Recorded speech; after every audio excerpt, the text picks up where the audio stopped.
This video is part of a series for the Call of Cthulhu role-playing game and is meant for keepers. Players, please turn back now. Hello and welcome to Arkham Audio. We're going to be discussing the New York chapter of Masks of Nyarlathotep today. We've got some excellent keepers with us, and we have a very special guest, Lynne Hardy, who actually was the author of the chapter. We're going to go around and we're going to introduce ourselves and tell you a little bit about ourselves. We're going to start off with Keeper Mik. Go ahead.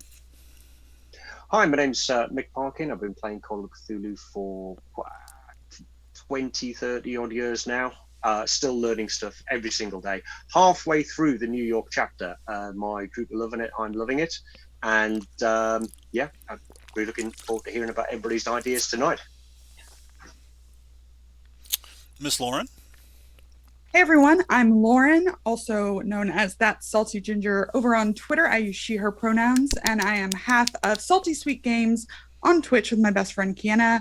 We've been running Masks of Nyarlathotep for a year, 54 episodes. We've done Peru, New York, London, and we're getting toward the end of Shanghai.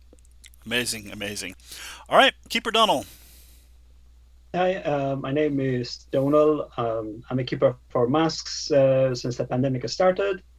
My crew of investigators are playing with pulp rules, and so far we've done Peru, New York, London, and we're in transit on a slow boat to China to get to Shanghai. Amazing. All right, Keeper Greg, tell us about yourself. Hi, my name's Greg. I've been a keeper for Masks for just over a year now. We've done Peru, New York, London, and we're halfway through Cairo right now. Somebody's going to jail. Well, there you go. All right, and last and certainly not least, Miss Lynne Hardy.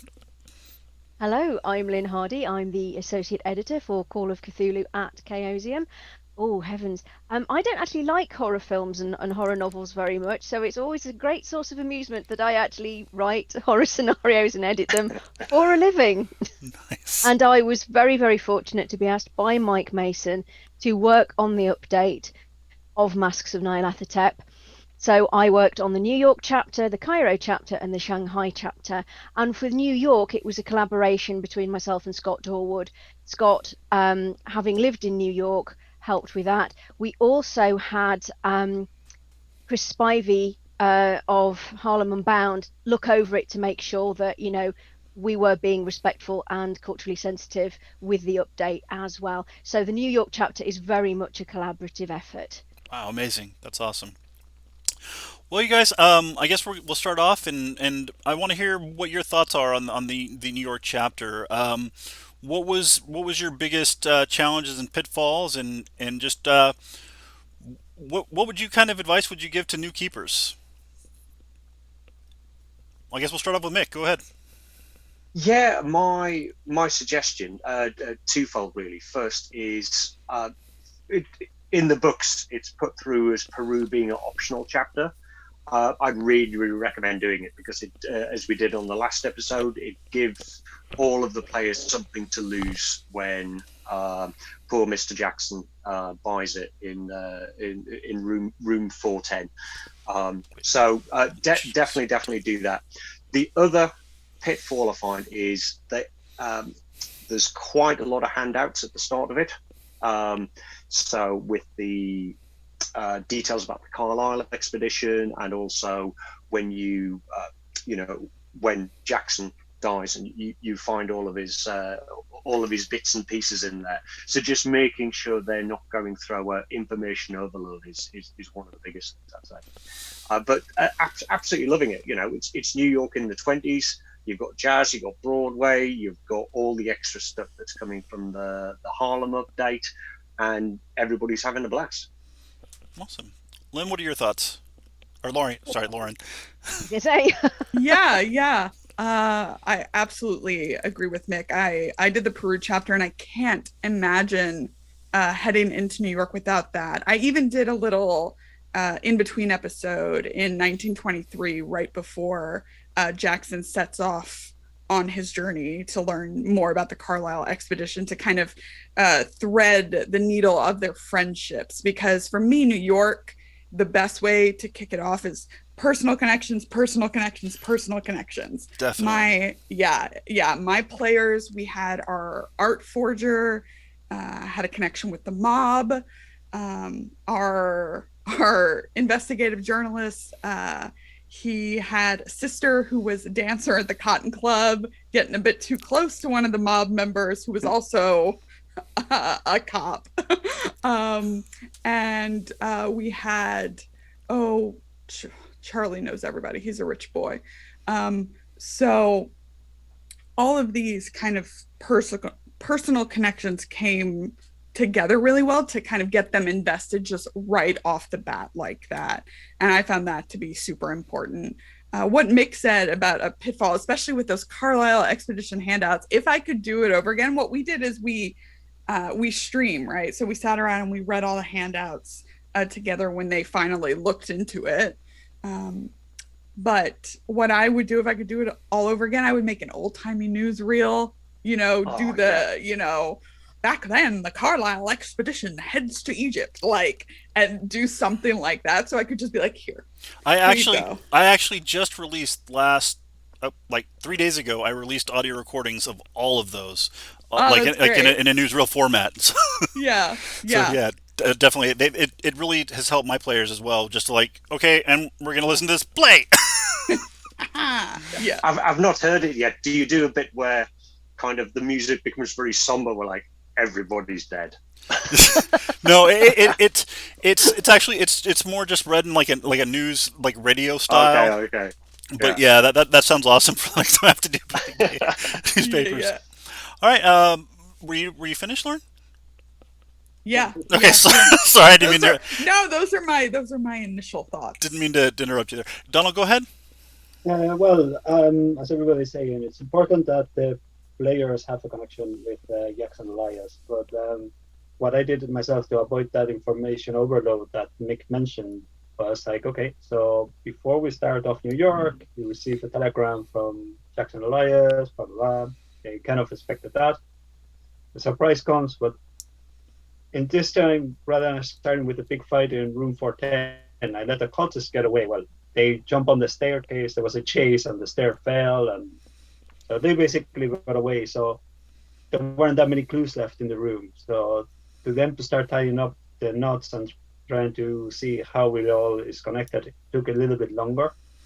And it kind of let us tie into what's going on with the Carlisle expedition. So it was he's writing a book, let's go talk to the publisher, and they start stringing from there. And how they end up in the Juju house was a long way around. Nice. Mr. Greg?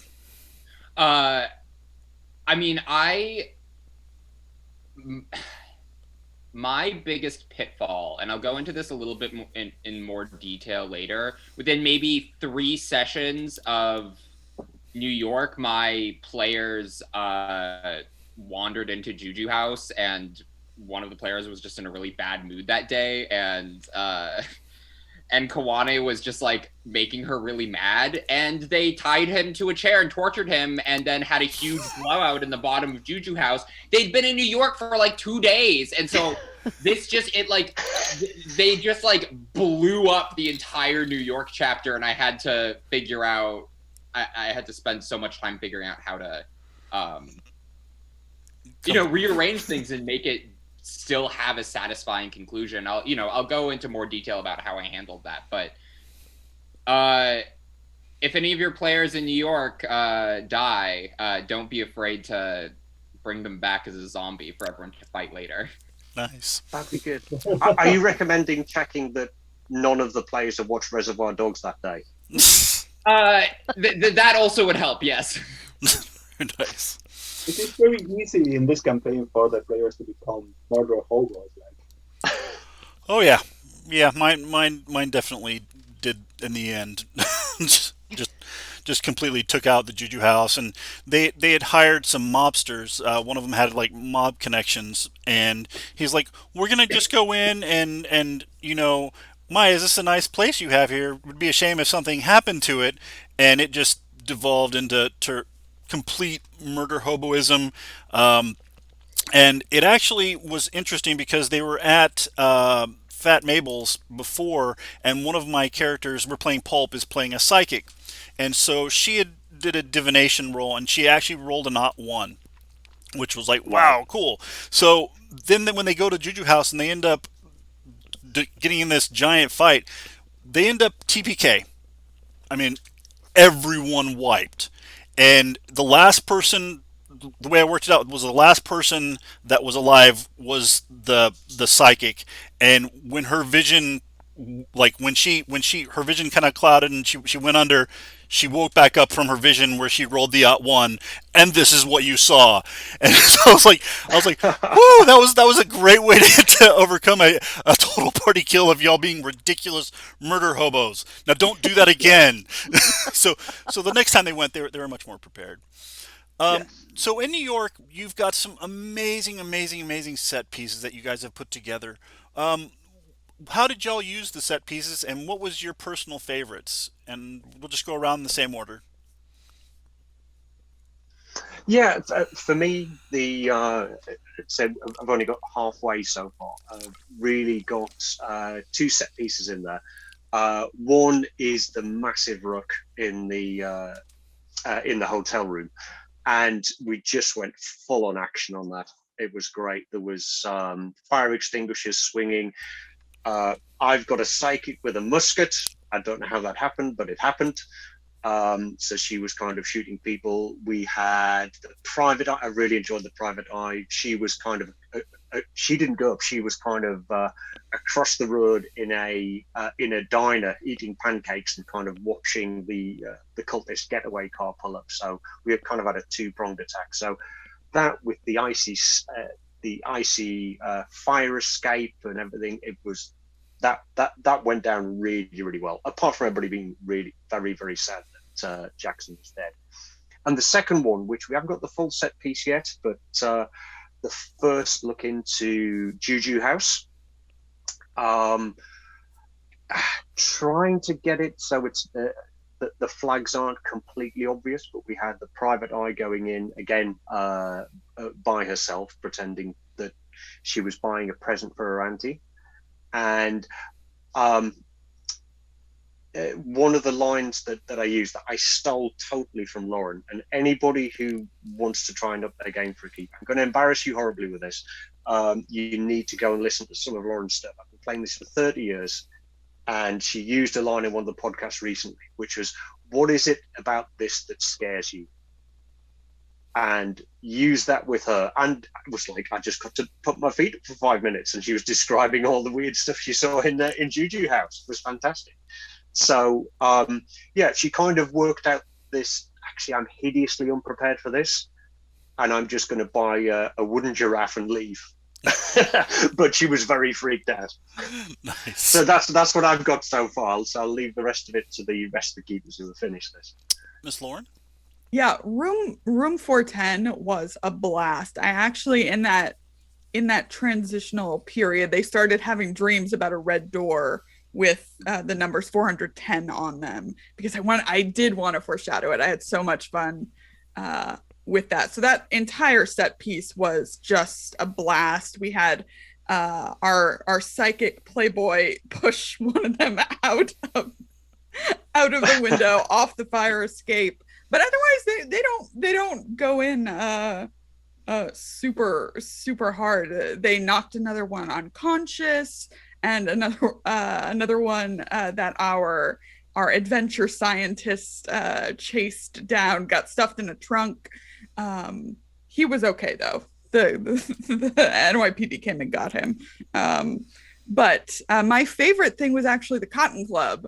I had a blast because it's just kind of mentioned, right? And it's talked about a bit in the chapter, but since we had those connections to it. I loved getting to describe it and like looking up all the details about the interior and playing the music and having this like mafioso meeting with our two ladies, our art forger and our adventure scientist, and the journalist's little sister who's dancing there. It was just a hoot.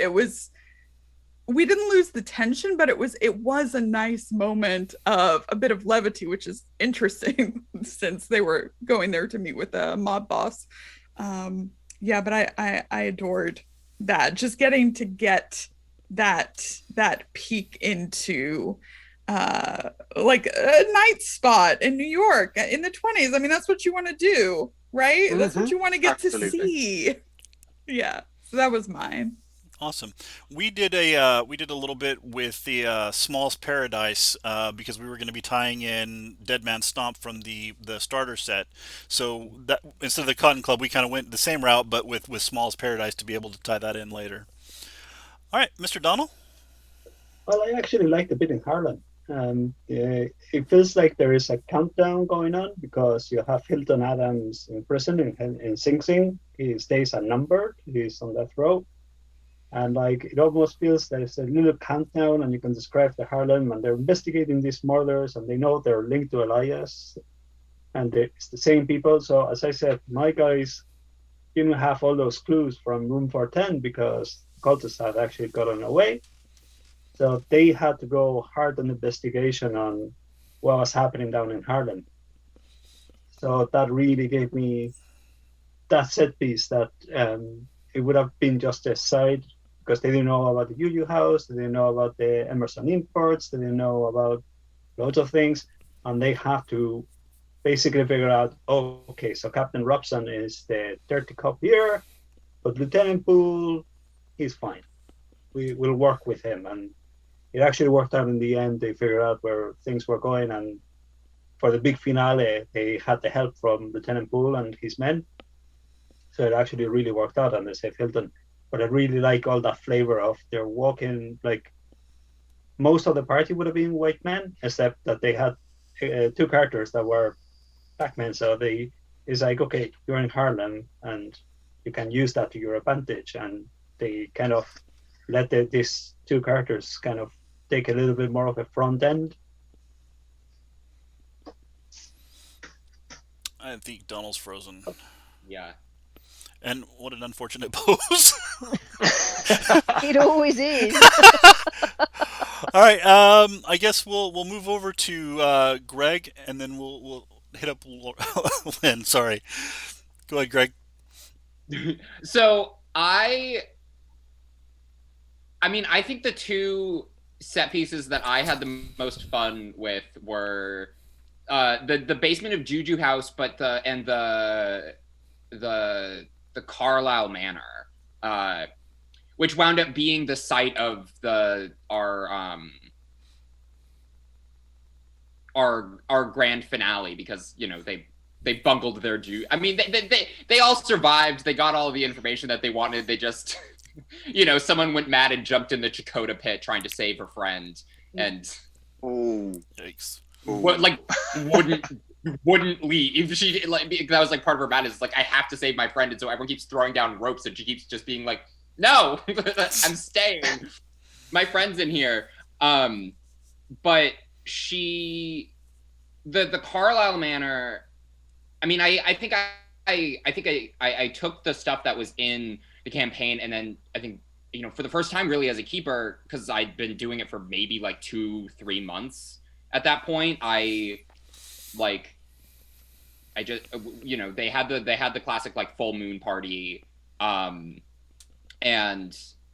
we had certain characters trying to keep track of they were all trying to impress Erica Carlisle, and I mean I just took one look at her hair and was like I cannot not play Erica Carlisle as a lesbian. And so we had her flirting with one of the player characters the whole party, and while everyone else is sort of wandering around and finding secret passageways where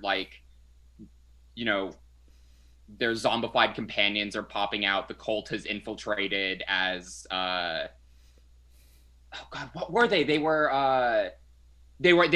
infiltrated as kitchen staff. And were like summoning a hunting horror in the basement all night. And, no one wanted to go into the basement because they're all spooked because there's a zombie in there. Whatever. It was incredible. They all yelled fire to try and get the party goers out so they could have this massive battle, and managed to like make friends with Erica Carlisle and have her as a resource. And I was really proud of them for how they handled it. It was a banger. Nice. Lynn, what were your favorite pieces to write for set pieces, and what about the set pieces moved you for them? Well, obviously, the whole thing with this is that Masks was a classic. It was very beloved, so we had to be very careful when we were going in and tinkering with the existing material, but we also wanted to give people something else to do while they were in New York. So it wasn't just information overload, Carlisle Mansion, Juju House. We wanted there to be something else in there to sort of like give you a reason to be in Harlem, to be investigating, to, as Donal said, to have that clock ticking, so that you've got that added pressure. You've got to get on with this because a man's life is at stake. And it was really interesting developing the plot for the Hilton Adams extra material with Scott. So he developed the outline, I built on it and wrote that up, because of course we wanted to impress early on that there were real consequences for other people because of all of this. It wasn't just them, and it wasn't just Jackson. There were innocent bystanders who were going to get sucked into this and really damaged by it if they didn't get involved and do something, or if they went about it murder hoboing. If they go about it all guns blazing, then there's going to be a lot of innocent people hurt. So it was important to have that in there to stress these consequences. It's not just your friends who are in danger. There's a lot of other people in danger as well, and you can help them by helping solve your friend's murder. Very nice. One of the set pieces that I really enjoyed, and I haven't heard anybody mentioned yet, and it was more of a passive set piece. Did anybody use the weather, the giant snowstorm that hit? Did that cause your players any kind of grief or any issues in travel or things that they were trying to do? Anyone? Yeah. I had my journalist who, after talking with Millie Adams at the theater, spotted the cultists watching them, and which led to a chase. And the snow and the storm was a problem, so the cultists went down into the subway. And then there was a chase in the subway where my poor baby journalist almost died when the train came as he was trying to climb out. There was a lot of luck spent that day. Nice. Very cinematic. It's a free resource, though. It's a free resource, as they like to tell me. How about the eclipse? Did anybody play off big on the eclipse? I definitely did. The cult was using the eclipse in Erica in the Carlisle Manor in the basement as like a power source, and it was like specifically supposed to be an eclipse watching party that obviously got derailed because a hunting horror crashes in through the window. Nice. One of the things that my players did was they really latched on to Rebecca Schosenberg, I believe, from the newspaper. Did any of your guys' players like have a specific NPC that they latched onto to be their go-to person? The way that I kind of worked it out was when they were being questioned because the police kind of arrived because they did a murder hobo shootout in 410 and just completely destroyed everybody in the room. So the police were called. I had one of the players do a listen roll as the cops were talking, and one of the cops was selling information to the New York Times, and Rebecca had shown up. And then after that, for every little thing, they were like, quick, let's call Rebecca. She's got to know about it. So, was there any characters like that for you guys? Yeah, my group, specifically our psychic, she's going very, very strongly Miss Marple on this. She's taking lots of cake to Lieutenant Poole to try and find. We've had Victoria's Sponge. We've had all kinds of things going off to him to try and get more information about the murders and about the investigation going on. And it's just quite useful to nudge them along in the way that they definitely do like him. In tonight's episode, they're going to feel the full kind of scumbaggery of Robson. So one of my characters, they decided that they wanted, with their riches that they got from Peru, they wanted to put on a Broadway show about the expedition to Peru, and failed their role to see how good it was. So it is kind of a bit of a producer's moment. So they've hired the Art Mills. Is it going to be springtime for Larkin? It is, exactly. Yeah. Karis TV exclamation point, the musical. And they've hired Art Mills as a trumpeter to try and liven things up. So yeah, Robson's going to come and crash the scene and just make things unpleasant for everybody for hiring somebody that's been put on the naughty list. So that's Poole. Poole is the one for me that's been the main contact. Nice. My players adored Rebecca Schosenberg, but I did not play her.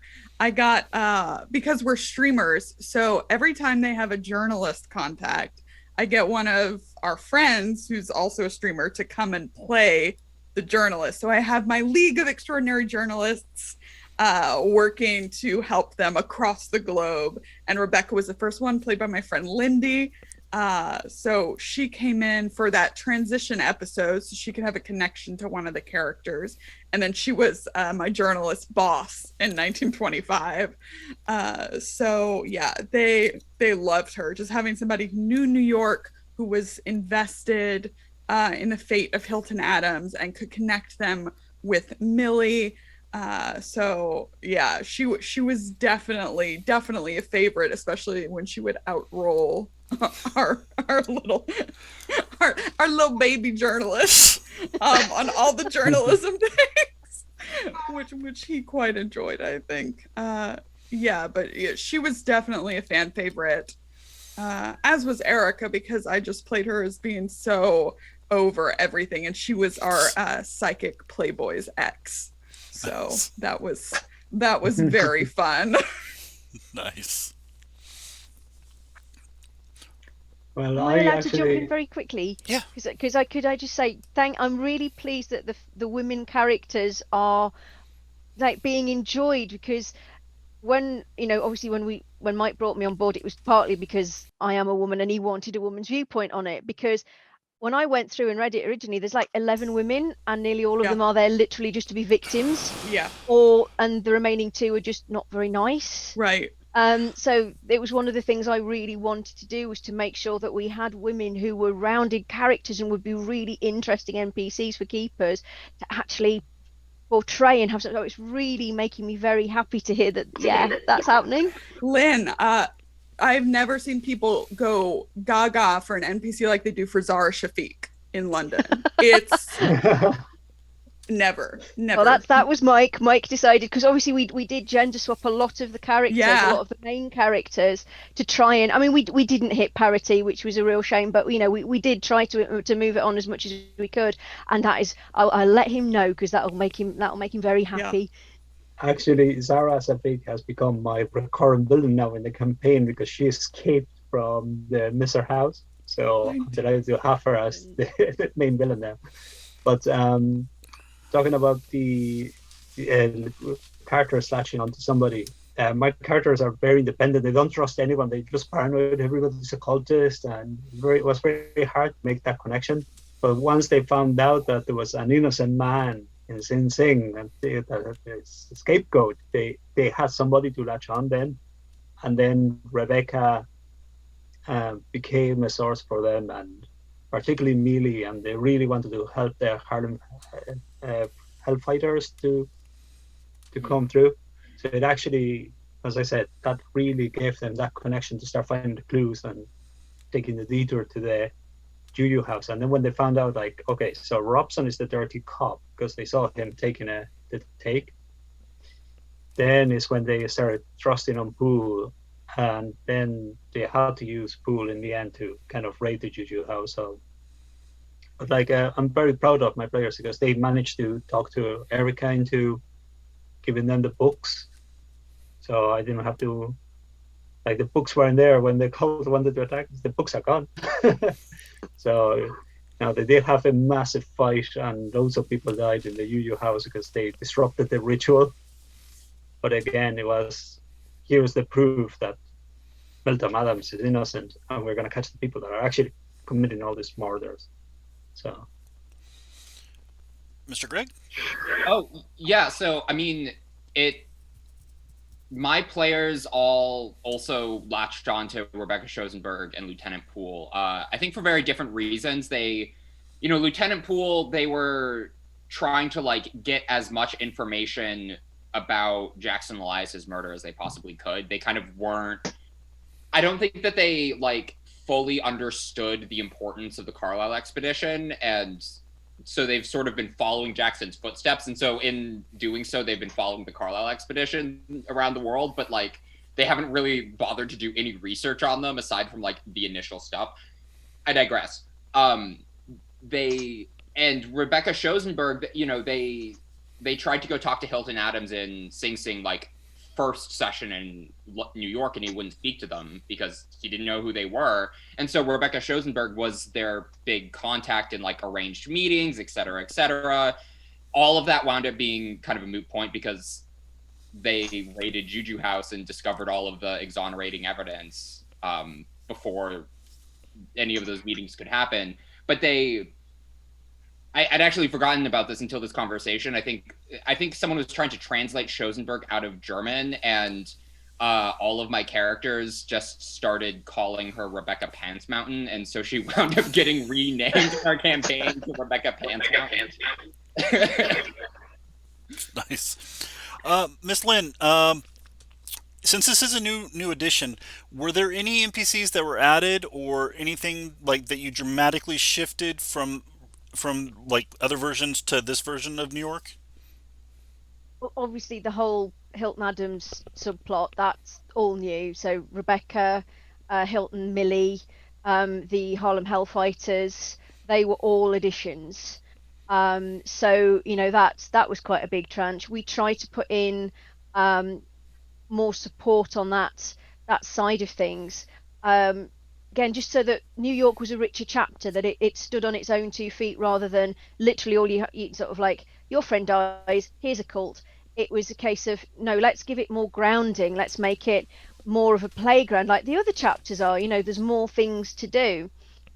So yeah, all of those characters had to be there. Obviously, we brought in additional support characters for the main plot as well, just to try and enrich it, to give the investigators more places that they could go, more people they could talk to, because as you've all shown, your group are all going to take a completely independent, unique route through this, and it was our job to try and make sure that wherever they went, there was someone who could help them. We bigged up Mordecai Lemming so that you could go to him for more information.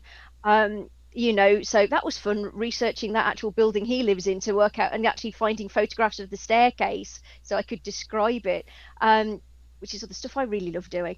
But yes, it was just making sure that some characters we not improved, but we were bigged up so that they had more of a role if anybody went to them.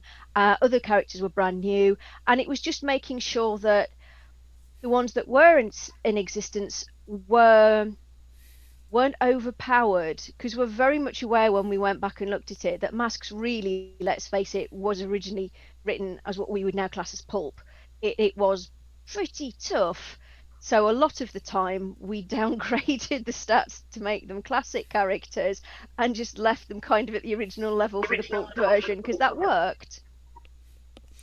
But it was mostly toning down what was already there for classic campaigns, bigging up the pulp characters and just making sure, like I said, we had this nice array of extra characters who would support keepers, support their players and investigators. So when you're sorry, go ahead. Just the addition of a lot of the sections in Harlem and the Harlem Hellfighters, I really, really enjoyed that. Just because I played the old version all the way through, and so this was like just a whole new. It's like finding a whole new room in your house. And I'm a fan of history and a fan of music, so finding out that these real life guys were actually over in France, introduced jazz to Europe and such like, and it was great. Because I'm a big thing that we should get to have fun too, and that really helped me give me something else to get my teeth into, having run it back in the day. Yeah, and it's something I've said on various other interviews that I've done, is the fact that it's far easier to sell the lie if it's rooted in truth, and if you as the keeper are confident about the setting because we've given you the information that you need, or at least given you pointers to where you can go to get more information to help support you, then you're going to be able to hopefully enjoy reading it and running it, but you're also going to be able to support your players so that they're getting more out of it and are enjoying themselves as well. Absolutely. Yeah. So when you're writing an NPC, how do you do your research for them, and like how do you make them come alive? Oh, I love writing NPCs. Well, I like writing them as if they were characters I would want to play, and that's what I always try to do. Is like, would this be a fun PC if the worst happened and you had to replace your investigators? Would somebody enjoy playing Rebecca? Would somebody enjoy playing Millie? Would they want to be this person? Just trying to make them interesting so that they're not just, so like a little cardboard cutout that parades past with a piece of paper to hand to the investigators. And the fact that your investigators were latching onto them is great, because that suggests that, yeah, I'm doing it right. But that's it. It's like, would this be a fun or interesting player character investigator, or would this be a really interesting nemesis that you would love to hate? Or is this just a poor, normal person that you would meet every day on the street, that you do meet every day on the street, who you can empathise with and sympathise with, or just think, they don't really like them. And I do have a tendency to pull in traits and descriptions of people that I know, just little bits. That's awesome. Just again to try and make them feel real. Nice. Go ahead. I'm designing now an NPC, Nathan, and remember Indiana Jones and the Temple of Doom, because we're playing in Pulp and they're going to stop in Hong Kong. I'm going to give them the little kid that's going to guide them around. That's going to be their comprador. I'm going to make my own little character to still have fun in Shanghai. Excellent. I actually had pretty much that exact same character in Peru, but he was a Karasiri spy, and he was following them around, and they kept giving him food, and he was like a beggar. And then when he revealed himself, they were in Professor Sanchez's lab, and he attacked them, and they ended up setting him on fire. And Professor Sanchez comes in the room, and this like little weird vampire kid is like running around, kind of like the what was it? The Lost Boys little kid when he burst through the bed. It's real crazy. That's awesome though.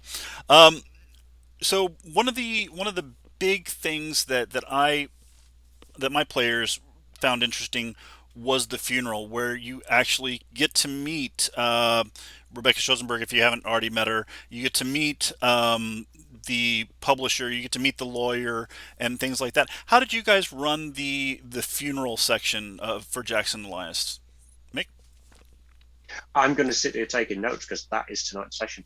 Never mind. I had the tempest and the weather been really bad, and because they were obsessed that it might be watched, it kind of was a very small affair. And that's, again, introductions to Rebecca, introductions to Gordon. So introductions were done, but the weather was so bad, they were like, okay, we're just going to dismember and you'll come. Rebecca said, look, because you think somebody's following you and you want to talk to Millie, I'm gonna ask Millie to come to my office, and you're gonna talk to her then. And that actually saved Millie's life, because the guys were actually being followed, and it's like they go in there to talk to Millie, they go in there to talk to Rebecca, so that saved the NPCs' lives. Very nice. Miss Lauren? Oh, the funeral was actually really moving. So they arrived there. I think I didn't have Rebecca there because they already knew her, and she was coming in a little later in our timeline. So we had Jonah, Carlton, and Lieutenant Poole was there as well, but I didn't tell them ahead of time. Maybe I should have, if anybody wanted to speak. And the journalist did, and that's been kind of part of his arc, besides saving his many sisters wherever we go, is following in Jackson's footsteps. And he said something about, what Jackson tried to do was to shine the light. And when they went to the will reading, I had his note to them actually be a recording. And at the end of the recording, he kept repeating, shine a light, and it would kind of get stuck there. So I know that player really appreciated that, because it felt like that connection to him. So yeah, that was a really lovely kind of a little surprising, moving moment, the funeral. Yeah. Awesome. Mr. Greg? I actually have very little to say about this. My players went into Juju House the morning of the funeral, and with the intention of they intended to wander in, talk to Silas and Kawani for 5 seconds, and they just got annoyed and things got really out of hand, and the whole rest of the party got roped into it, and one thing led to another, and they completely missed Jackson Elias's funeral. Terrible friends. Yeah, Terrible friends. The not so good friends of Jackson Elias. Did one of them say at some point, they made it it's what he would have... Sorry. Go ahead there, Mick. What'd you say? I was saying, did one of them at some point while they were beating up Silas saying, it's what he would have wanted? This is what Jackson would have wanted. I think they completely forgot. It was they got swept up in the moment, and then they were like, oh, right, it's time to go to Jackson Elias's funeral. And I was kind of like, you completely missed the boat on this. That there is absolutely no way that took less than 5 hours. Didn't even turn up for the egg sandwiches. Yeah. Nice. So how did you guys when you did the reading of the will, since he was going to be, Mr. Ramsay was going to be a contact that you're going to be using for potentially the rest of the entire adventure, arranging travel, getting them out of legal scrapes, how did you guys work that, and how has Mr. Ramsay stayed in the rest of your campaign if you've gone farther than New York? And I guess we'll start off with Lauren, since she's probably Lauren and Donal are probably the only ones who've gone past this for you guys. They did not stay in contact with Carlton Ramsay at all, because I have a Playboy. He's rich. Yeah, there you go. And I just, and I'm happy, credit rating. Okay. Whatever. He's filthy rich. He travels in those upper echelons of society. So they did not need, they have the money if they want it. One of them, I think, willed it to her at the time secret daughter. So that's really the only thing that came of that. The going to the office and talking with Jonah and Carlton was great, because they got a ton of info, but it was mostly about the info, and they haven't said anything to Carlton in a year. Nice. Yeah, my players are extremely poor. I think the highest credit rating we have is a 25. So they're giant. The money they got from Peru was their big godsend. But after 4 years, they have to use Ramsay. How about you, Donal? Did Ramsay play a part in yours? Yes. So they made friends with Erica. So Erica is gonna has been a good contact to them. She hasn't really offered the money, but gave them the tomes, and she also arranged to the players to go and visit the Penfield Foundation in London. So I didn't have to introduce the Penfield Foundation. They was like, oh, Erika has already arranged a meeting for 2 days after you arrive in London, so they could get their feet around London, feel the city, and then go and visit the foundation. Gordon Ramsay has to stay in touch because they have to pay somehow for all the travel and so on. So they're using him mainly for like paying hotels and travel. And now they're on a boat to Shanghai. So basically what they've done is they asked Erika for an upgrade from 7H class to first class.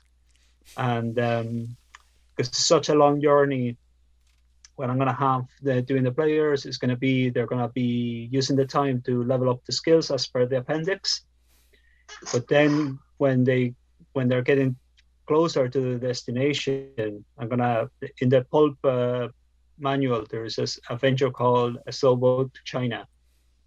And I'm going to be running that as the introduction to what they can expect to Shanghai, because it really ties in very well with the campaign, because I don't know if you've read the supplement, but we're playing with pulp rules. It's a very pulpy adventure. There's a lot of mystery going on around, and at the end there's a big massive fight against the flying polyp. So very nice, very good. Nice. So one of the things that I'm going to be doing in the next sorry. Oh, I also had some stuff to say about Carlton. No, that's okay. I wound up using the reading of the will as a vessel for like the sort of emotional impact that the funeral was supposed to have.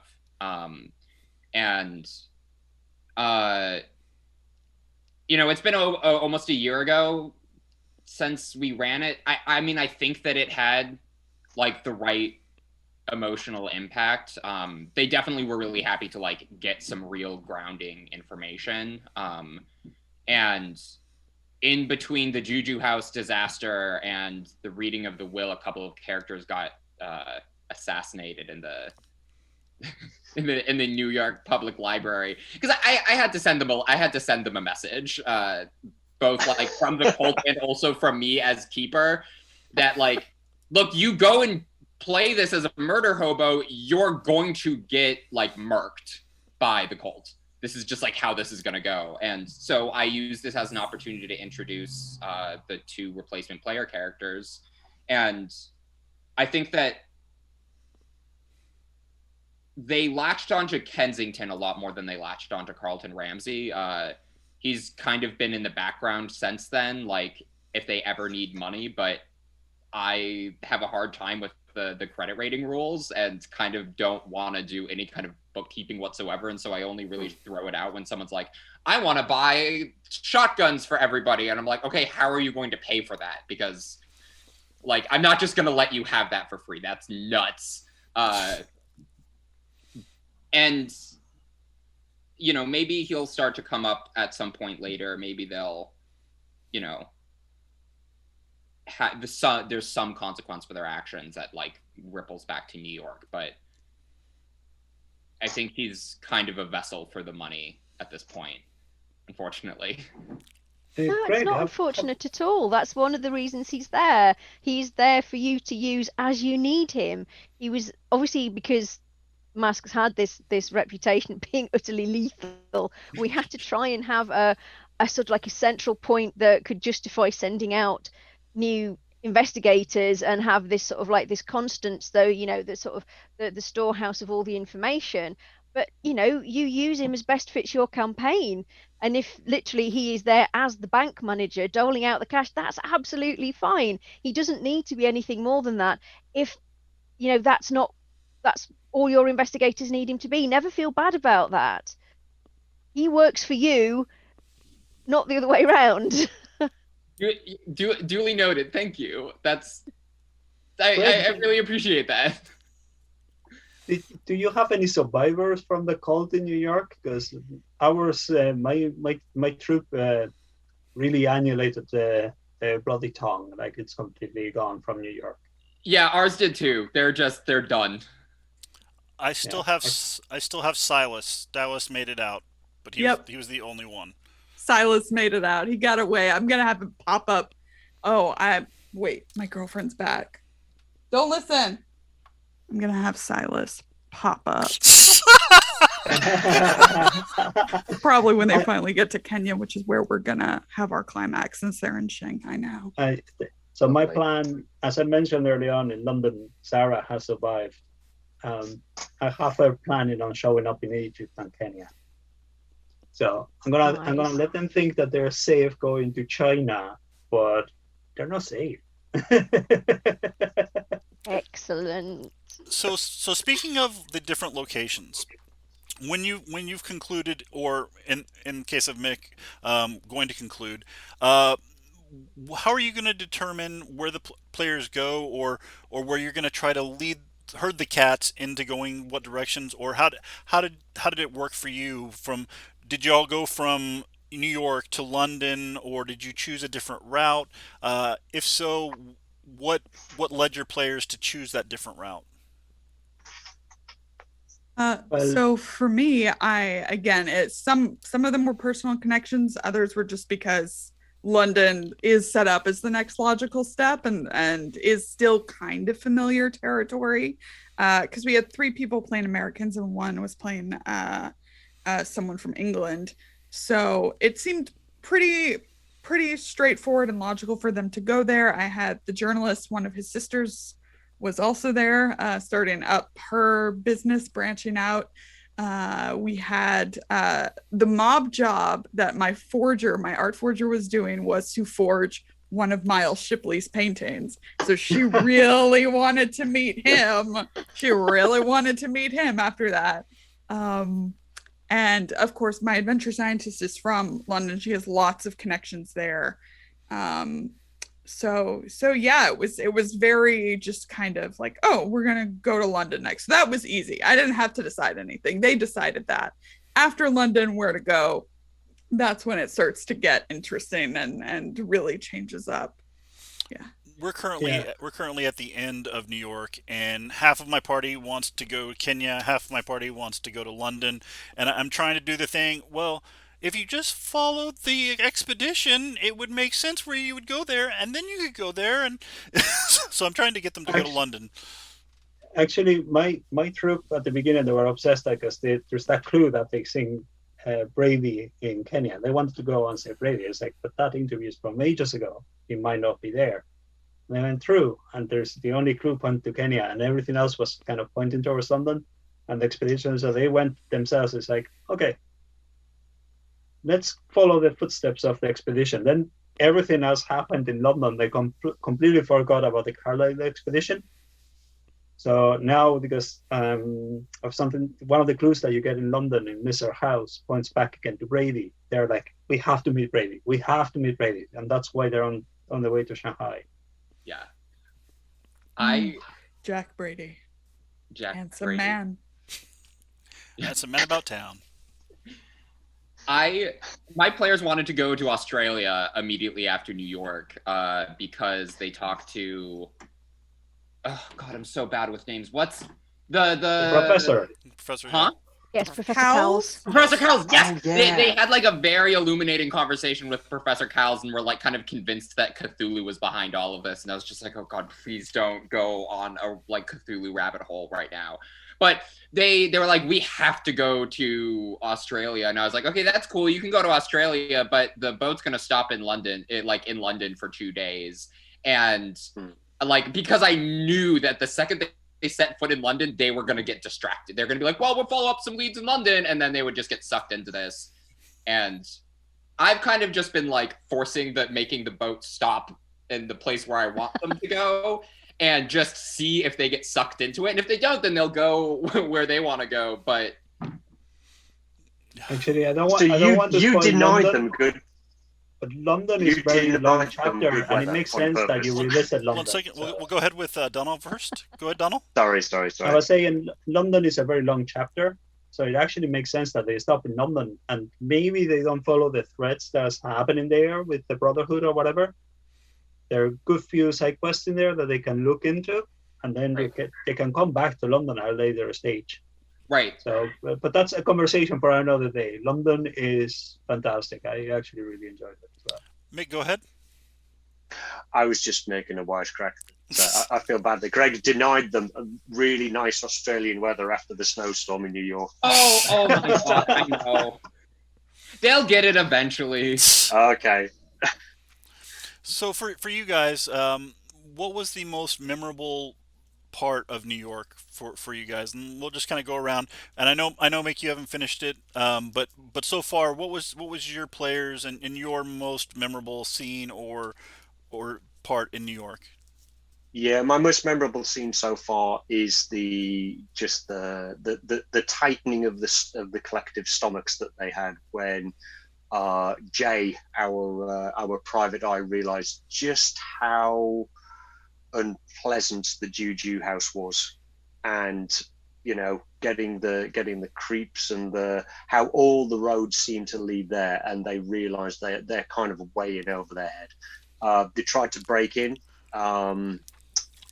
one night and failed the luck roll, and they barely got out of there with their lives. So that has been my favorite part so far. Lauren?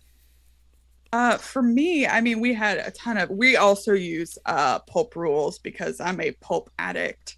But so we had tons of like those great things like down the stairs in room 410, the subway chase. The interaction at Juju House was actually went really in their favor, which still fascinates me, but it went super in their favor. But the most memorable thing for me was the end when our psychic playboy nearly got killed by Mukunga's Panka. So he was in the hospital at the end. And so then, all the investigators come to visit. Erica comes to visit even. Rebecca's there.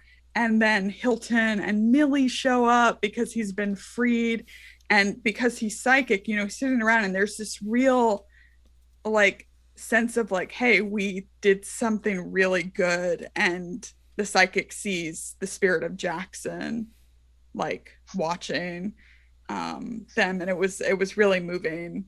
And I had to put in a little spookiness because when Jackson noticed that Charlie could see him, he tried to tell him something and then disappeared, so it keeps the thread going. But it was just, I'll always remember all of these characters. Martin Poole was there too, like just in a hospital room, like feeling that they had done something good for the world.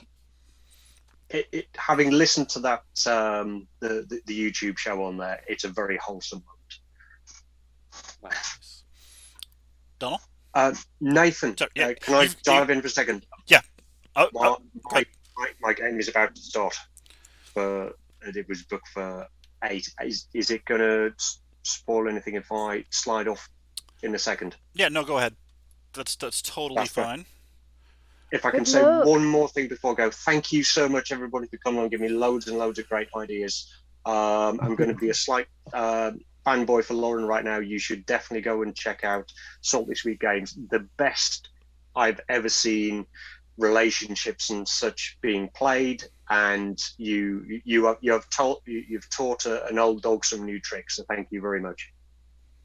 Okay, guys, thank you very much. I'll let you know how the game goes tonight. Good luck. Please do. Good Yeah. luck. Thank you. Good luck. Cheers. Bye-bye. Bye-bye. Bye. Bye.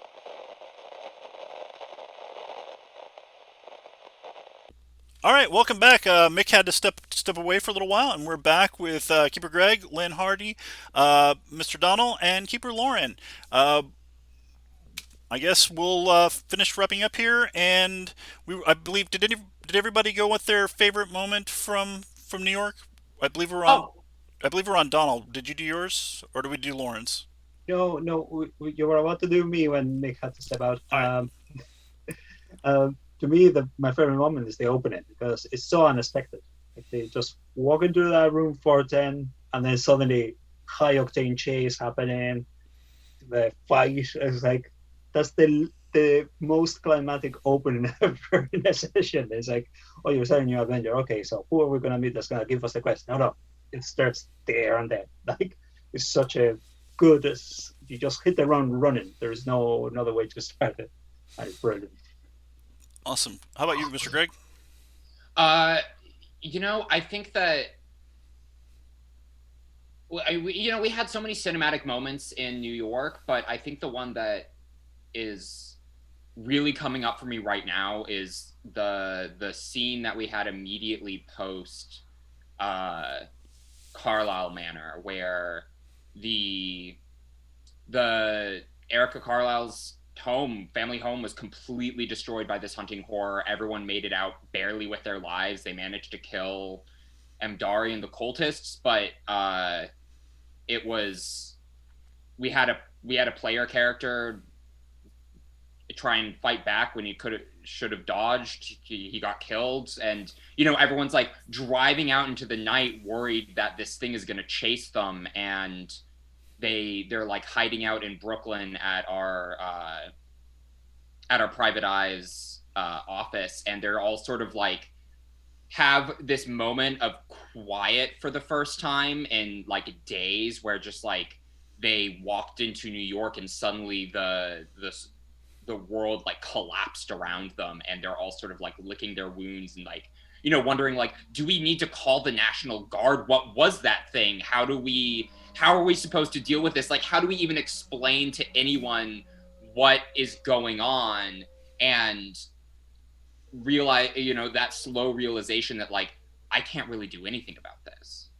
That like, there's a certain degree to which like I can do something, but we're going to be faced with things that are way larger than we can maybe do anything about right now, or maybe ever. And like, who knows if we're ever going to be able to stop this, and kind of have this like moment of profound like nihilism, and having to like sort of like psychically and emotionally overcome that in order to like move forward and like continue to keep trying.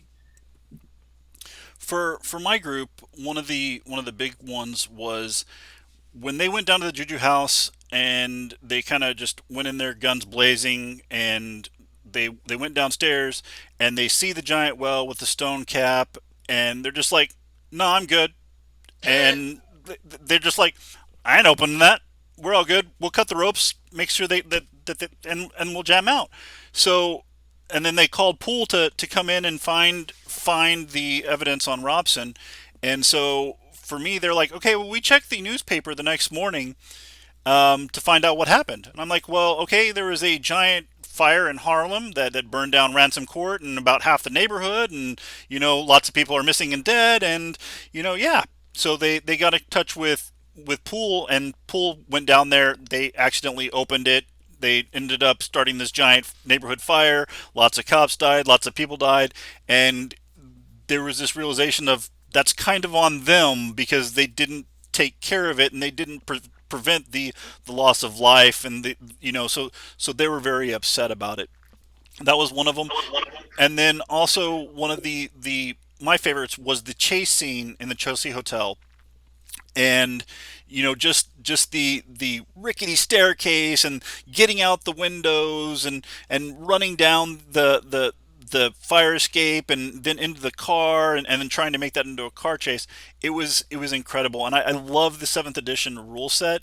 And I'm actually in a couple days going to be filming a video on the chase rules to actually help people be able to run them with the authors, Mike Mason and Paul Fricker. So I hope you can all tune into that and check that out, because it's going to be super awesome if you have any questions on the chase rules. Well, I'm sorry, go ahead. I said I have a million questions. I'm very excited about this video. Awesome. Well, I found the rules pretty straightforward. I mean, the Keeper's book they're well displayed. Like, I had no problems using them, but especially because like my players failed the rolls, so it was very easy for the cultists to get away. Right. They blamed it on the weather. Right. I've run a ton of chases in our campaign. I mean, I'll save this for London, but there was like a whole chase sequence with Eloise Vane on horseback, but I think that the and you know, maybe this is totally on me, but I always feel bored when I'm running them, and I feel like it's just like almost like a rote, like mechanical process when I'm running the chase sequences, and I haven't quite been able to figure out how to run them in a way that they feel exciting for me. I'm never sure, like I can be totally bored running something and my players are having a great time. So it's really, I just like have no idea how my players feel about things sometimes. But I think what it is it's difficult for me to feel excited for it and me to feel like I'm not just creating some like a slog of gameplay. Definitely. Okay, so wrapping up, let's go around, and if you have any final advice or any final thoughts for future keepers that are out there that are actually coming into the New York chapter, that's awesome. Well, I guess we'll go ahead and start with Lauren. What are your final thoughts and advice for New York? Like I said at the beginning, I think personal connections are the way to really get your players hooked to not only New York but to the whole campaign. So I think that would be my main thing, because that just propelled them through the whole chapter really nicely. Yeah. Donal? I'm going to touch on something that we said in the Peru chapter, and I think this chapter runs a lot better if you have, as Lauren said, create a connection between the characters and Jackson Elias. So then when he is dead and the events of Room 410, that connection really comes through, and that's why they want to solve their friend's murder. And then, as I mentioned today, they find out that there's an innocent man framed for these murders facing the electric chair, and that really puts pressure on them to move around and solve the case. So there's a lot of investigation for keepers that like to keep a pulp. You've heard the hunting horrors, there's the Chakota, there are loads of high pulp elements as well. So it can be an investigation, it can be pulp, or it can be both. So it's a great chapter altogether. Awesome. Mr. Greg? Yeah, I mean, I think that don't be afraid to rearrange as needed, because my players barging into Juju House, I was livid. In hindsight, it was a great session, but at the time I was so mad because I was just like, I don't know how I'm gonna reel this back in. But Lynne, you were right. It's there to serve my game, not the other way around. And it turns out it's a lot more fun when you're willing to take risks and mess around with like what the game actually is. And I think that's also how people like that, and the personal connections is how the players start to feel like they're a part of the world and their choices matter, that they're not just like wandering through a pre-existing story.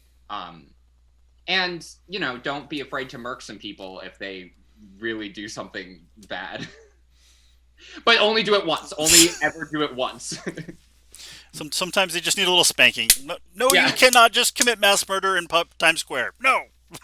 It's a highly bad player. Dangerous campaign. Like the cultists watching, and then the beauty of it is that it's not the same cult, although they're all kind of different avatars of Nyarlathotep. But like my players were expecting Kairi. It's like, no, you got rid of them in Peru. You fixed the war. Like they're no longer there. So they're like, well, then, like, what's the connection?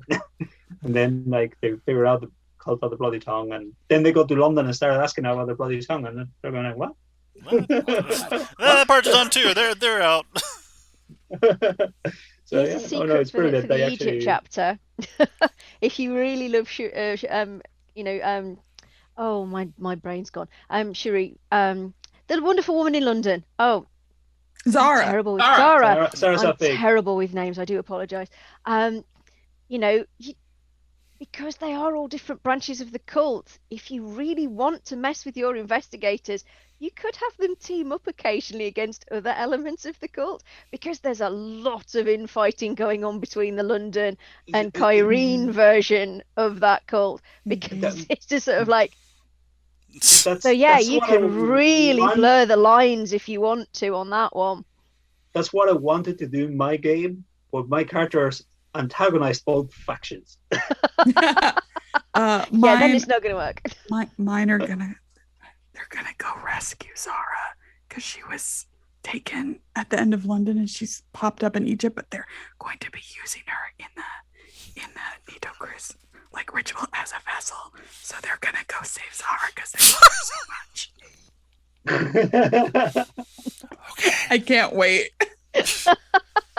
I just can't wait for Shanghai now, that because they've messed with the plans of their rocket, and like they were scratching their heads like rocket. So can't wait when they find out what really is going on in Shanghai. It's gonna be fun. All right, and last but not least, certainly not least, I want to thank Lynne Hardy so much for coming around and joining us on this adventure. What are your final thoughts? What advice do you have for players, and what would you want a new actually, sorry, not players, but keepers. What advice would you have for keepers that are about to start this amazing chapter, and any last words? Well, we've already touched on some of it. It's have fun. Yes, you're there to entertain your players, but, make sure you're enjoying it too. Listen to your players so that you're playing to what they're enjoying, and you're letting them follow the leads. Never be afraid to move things if you have to, because they've gone all murder hobo on whatever element of the plot that they've decided to, take offense at, or particular disliking to. Just work together to create that story. We've provided you with the framework. Obviously, your groups. We're writing for every player and every keeper, but your players and your group. What's really going to tickle them. So adjust things so that they are getting that really hyper experience out of it that's playing to your strength, their interests, your interests, and make it your story. We promise we do not listen in on what you're doing unless you're streaming it, obviously. That's different. We don't have little cameras in the books watching you to see what you're doing. We're not going to take offense if you change things. In fact, we love that because it's yours now. You own it. You make it your thing and you enjoy yourselves with it. And that will make us very, very happy indeed. And I ask just one question here before we finish off today. Has anybody else tried, for many groups of doing this, of once they get to London to start not just running masks, but also running horror on the Orient Express as a side campaign? Is that too much endeavor? Or it would make me go insane. It would make me go insane. I would die. Yeah, no, I would not suggest running those two as parallel. Good grief. That is like, wow. That would be a seriously consciousness expanding experience. No, because they're actually suggesting that because they went like, why are we going to Shanghai? I thought we were going to Egypt. And then they're going like, oh, we can take the Orient Express to Istanbul and then go down to Egypt. And I was like, I mean, you could. I would be fascinated to find out how that went, but I suspect there would be keep a nervous breakdown in the offing part way through that. Oh no, I would do it if my players wanted to do it. I would do it. But wow, at the moment, we're only playing once a week, and we're already going 5 years to get through. With masks. So I prefer to finish masks. We've already compromised ourselves that we're doing cold fire after masks, and after that is going to be horror on the Orient Express. Year 5 of masks.